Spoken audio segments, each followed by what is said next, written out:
I need to rewatch that joint because I ain't watched that in a minute. I watched that like on some cable HBO type joint when I was little. And see now here's Definitely the gotta thing. rewatch that joint. Here's the thing with movies. There are very, very few, probably like not even a handful of part twos that were better than the part ones. Okay. Most part twos are made at trying to outdo number one, and it never comes off good. Yeah. All the good part twos that I know usually come in movies that had trilogy sets. The best stories are told in 3 parts. True. Yeah, think of it, or at least 3 parts. Lord of the Rings, Matrix, Star Wars, yep, etc., etc. Okay. True. Star Wars. Which one was first? Return of the Jedi, right? Tell the truth, I have never watched the whole Star Wars joint. That was in my time. Bro, you are Mr. Life, man. I forgot you young. I forgot you young. You got a lot to catch up on. Sheba Wire, it'll be there for sure. If I'm right, I could be wrong. Somebody's gonna bring this up in the comments. I think the first Star Wars was Return of the Jedi, and the second one was The Empire Strikes Back. If so, that's another one where part 2 is better than part 1. I might have to put that on. There's not very many movies these days. There's not very many modern movies where part 2 is better than part 1. Exactly. You could probably reflect on more of them than me. The Ring was part 2 better than part 1? Yeah. It's debatable. Yeah. Same with The Grudge. Yeah. Yeah, and that's another thing. Most part 2s that are better than part 1 are pretty much horror movies. That is true. Because they don't try too hard to make it be like number 1. Yeah, because the action one. But that's the thing, though. Like, sometimes with the trilogy, that's why you said it's better. Because they put in the first part is more storytelling. Number 2, everything is laid out. They could just go dumb in that movie. The first part is usually the intro to the movie. So the second part is where they usually get into detail, which is when the part 2s are better than the part 1s. That's why, with the Matrix Reloaded those movies were set up to have at least 3 episodes. And when you get like those one-time movies that weren't made to have like a second, like say Django, good movie, right? Great movie. Yep. There's supposed to be a part 2 coming out this year, like Django or something like that. What? Yeah, I ain't peeped that joint. Yeah, I saw a post on Facebook about it where they had all the 2022 movies that were coming out. Okay. Morbius is finally coming out. I can't wait for that. Yep. I don't even want to do some spoilers because I know what's going to happen. There's going to be a special guest in there. I think. I don't want to spoil it for nobody. Which one? In Morbius. In which movie? In Morbius? Bro, I thought it was supposed to come out last year. I saw a few teaser trailers online or whatnot and on YouTube. And it's because of one thing. That's why they pushed it back. Have you watched the new Spider-Man yet? No, I haven't. Okay. Nope. I'm not gonna spoil it. Nothing. Yep. Go watch it. Go watch it. That joint is 9.9 out of 10. To the Morbius, huh? In my opinion, in my opinion, it does. In my opinion, a lot of YouTubers are like, definitely got to watch that joint. All right, next one. What album would you recommend to somebody? An album, not just like because you like fully love it, just some that. Well, we go into it with whatever. Ooh. As far as like an album to listen to? Yep, to anybody. Or to our audience right now, maybe they're like 18 years old, 25, 35, 45. Oh, bro, you give me these questions like, damn. Hey, I told you I was gonna. I told you I was going. You asked me to pick one out of a discography of like fucking hundreds of thousands. There's a lot of albums. Jay-Z, The Blueprint. Ooh, that's fire. There are so many. There's so many hidden jewels in that album. The average ear wouldn't catch on to them. Unless you listen to it multiple times. Jay-Z basically, at that point in his career, laid out the game and how to approach the music industry and as far as like transfer from street life to whatever, and how he was going to take over the game. And from that point on to he has been a living testament of it. He gave everybody the game. Okay. That was the Jay-Z that made Lil Wayne want to be the next Jay-Z. And I think that was one of the first albums he recorded all freestyle. I'm gonna have to go listen to that again too on my next drive. I think that was what Jay. That's what Jay said. His freestyles were better than his written. And he was just on like, "Fuck it, I'm just gonna go in and go and be creative, no pen and pad." Yep. That was yeah. Okay. Mine was gonna be mine was gonna be Jay-Z as well. It's 444 for me. That joint like literally changed my life. The album right there. Yeah, that's like the Blueprint 2.0.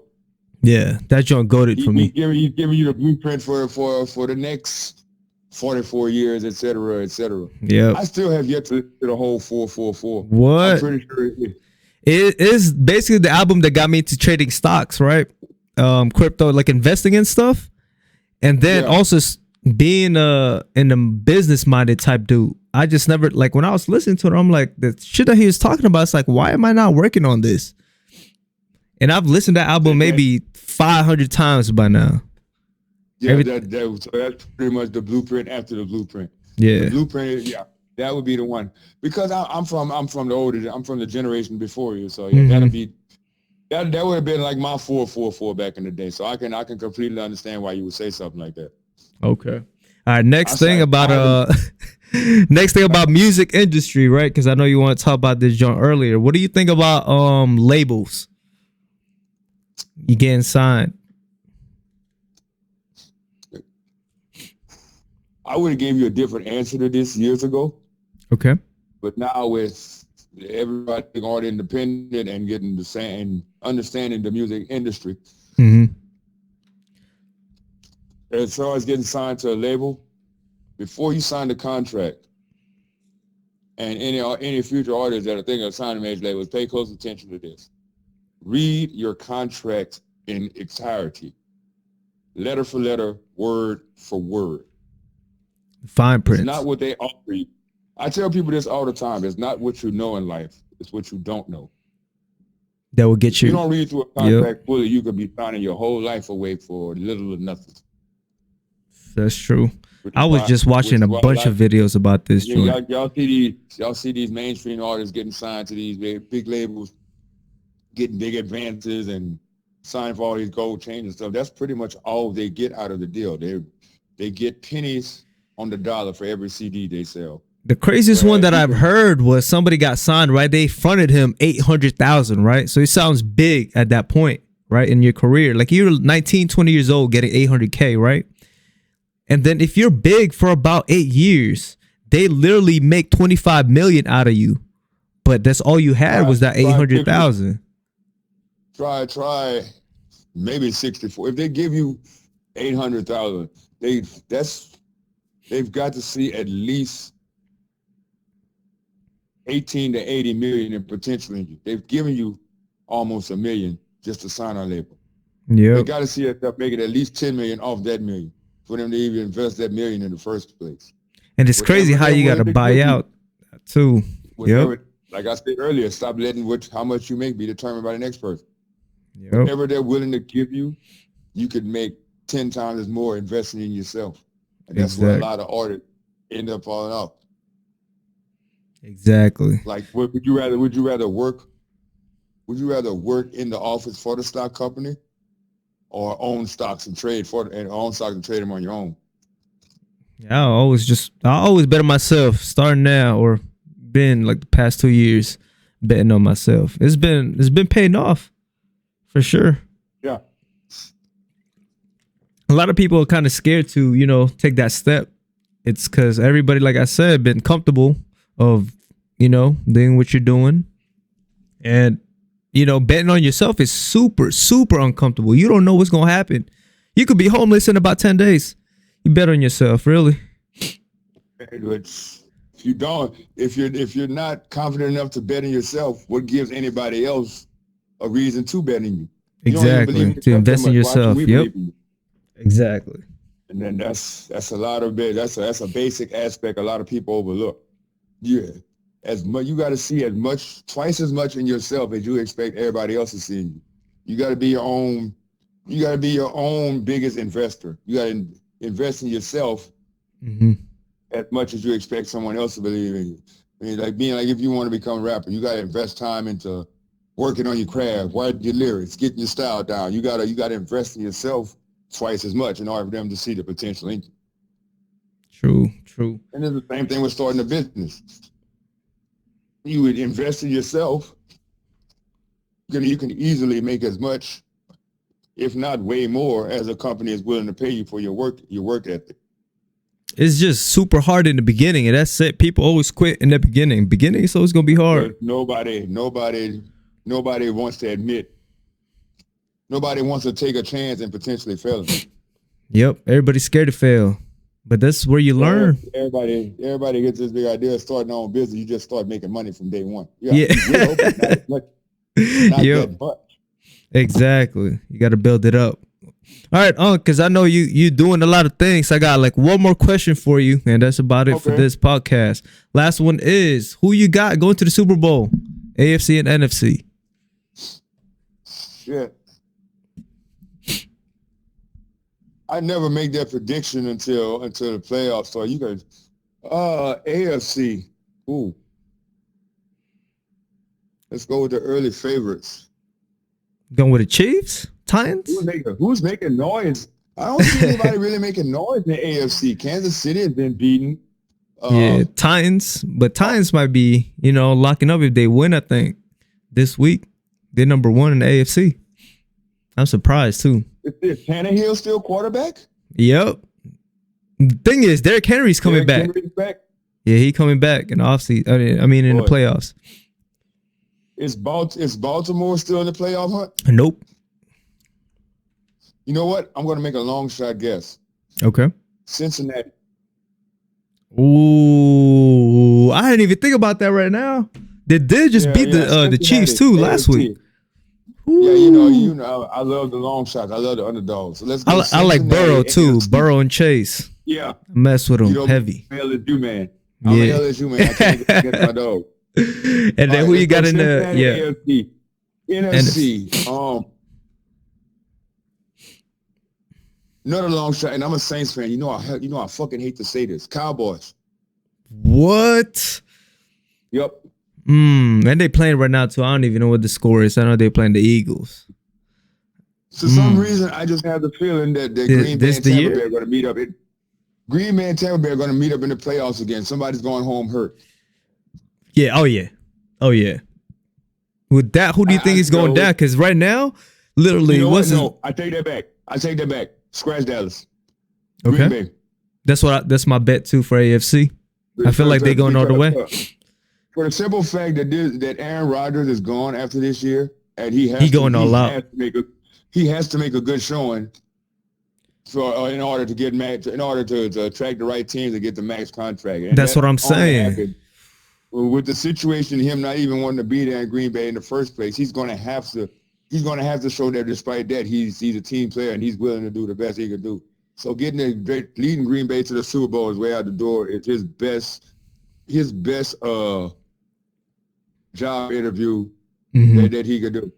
That'll be all. Who do you think would be?